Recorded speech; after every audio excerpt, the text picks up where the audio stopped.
Hey everyone, Tony D with another hot take. This one's on Republicans and Democrats. So I got this theory, and the theory goes something like this.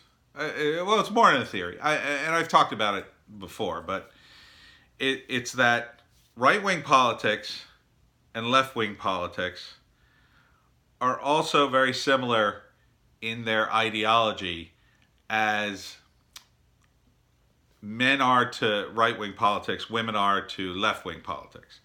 And studies show that more women tend to be attracted to lefter politics and men tend to be attracted to right wing politics.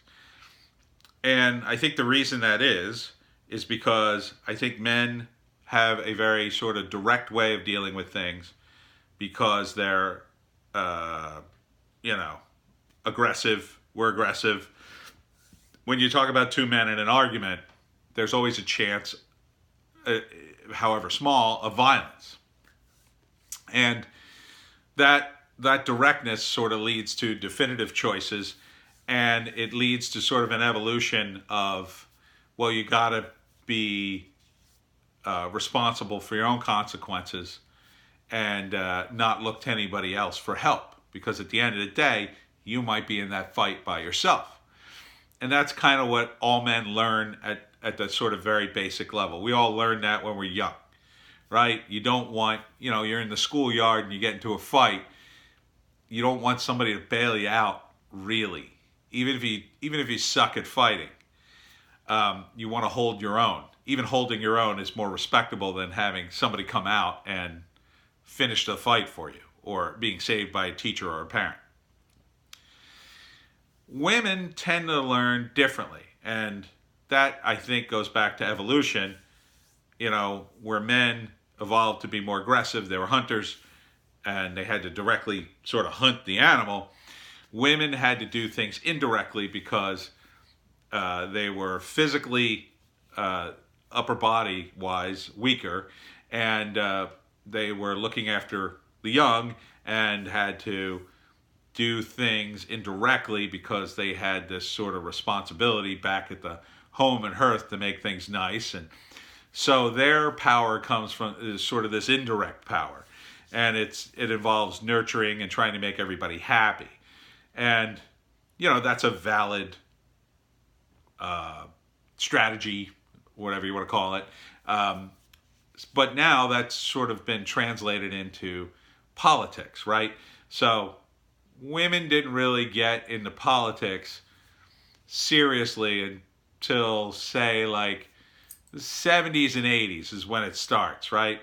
And Jordan Peterson talks about it. The moment in women's history that's very huge is the invention of the pill, because that gave women control over their reproductive situation.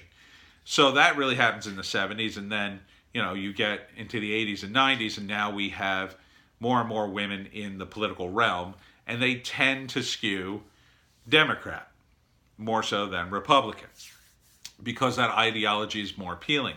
Left-leaning ideology is more like nurturing. Don't worry, the state's going to take care of you. We need more programs to help the poor and the disenfranchised. Everybody should be equal. Those kinds of statements are more associated with left-leaning politics. And I think that's partly the reason for the current state of the Democrats going so far left, because a lot more women are being pulled into the political arena than in previous years, and they're relatively new to it. So they are sort of testing the limits by pushing it far left. And, to some extent, that makes logical sense, right? When you're doing something new, you're sort of testing it out, and you want to push it to its limits to see how far it can go and if it could really work. Maybe the only reason it hasn't worked is we haven't pushed it far enough. And that's a logic or a tactic or whatever you want to call it that makes a certain amount of sense. Unless you look at history and see what going too far left gets you, when it gets you a lot of death and destruction. However, we don't have a very good educational system anymore in the United States, and the educational system is extremely left-leaning. It's also been co-opted mostly by people of that left-leaning ilk, and a lot of women. So they're okay with that because teacher is almost, it's close. It's almost close to like a nurse or babysitter in some respects, depending on the age that you're teaching.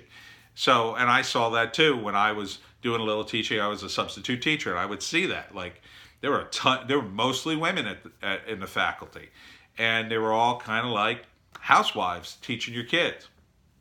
I didn't find a lot of tremendous intellectual discussion amongst them. No offense. They didn't seem particularly bright, and in fact, they were very. They reminded me a lot of how my mother reacted to things. Like she knew what she knew, and you couldn't tell her anything. So it was like talking to like 6 different versions of my mother when I was in a teacher's lounge. And that, I think, that mentality kind of translated to the kids somewhat. Now, the boys would tend to resist that more than the girls, but the girls would be like, yes. And so now that these girls are older and in politics, I think a lot of them are being pulled towards the left because they see that as, well, that's fair. They can be very motherly as a politician. That they can say, no, dear, I'm going to take care of you, and I'm going to fix things, and you're just going to listen to me. But mother parenting is different from father parenting. A lot of times, the mother is the one that says, "Oh, be nice to Jimmy," and the father's like, "No, send Jimmy to his room without dinner." He a lot of times he has to. Now, sometimes the mom has to be the bad guy, but a lot of times it's the dad. It's the dad who loses his temper. He's like, "Go to bed with no supper," and then the mother sneaks you dinner, and that's kind of what the left-right dynamic. Now, it's not a bad thing that women are in politics. It'd be nice to have them keep men in check as they've sort of kept men in check in the past. But the problem is, I think they've gotten too many victories socially, and that those victories have sort of made them drunk with power. It's a little like the Me Too movement. And I got to be very careful what I say here because I know it's a very sensitive subject, and I'm not trying to discount, people have been abused or whatever. But the Me Too movement, to some extent, has sort of overplayed its hand and kind of doesn't really acknowledge that there are women who will use the idea of a sexual assault, as ammo against people. I know someone who, she was divorced. She had a very nasty divorce. It was mostly on her, and I'm not going to say any names, but this person, I think she regretted her divorce, and in order to get back at her husband, decided that I'm going to say he abused me. And I knew him, and he was not that way at all. Now, I could be wrong about that, but I don't think I am. And you could say, well, you're a man, and men side with men, and blah, blah, blah. But if you looked at this objectively, I think you would agree that, suddenly the cry of I've been abused suddenly came out at some point in the divorce. And I think it was a tactic for her to get attention. And I'm not suggesting that most women do that at all. But I think we have to acknowledge that some women do that. And that tactic, I think, has corrupted the left side of politics to a certain degree. The idea that you could just up and lie about the most horrible things, and that's okay because you're feelings. And that's where, women have to, they're in politics and they have to say, no, feelings are over here, logic's over here, and I can't let my feelings dictate a policy that affects millions of people. it has to follow logic. It has to follow the law. It has to be, good, but I can't let my emotions drive it. And unfortunately, that's not happening. If you look at what's going on in politics today, if you look at the impeachment, what's the impeachment about? We have, testimony after testimony of people saying, well, I felt this happened. I feel that this happened. Those are not words that should be in a testimony.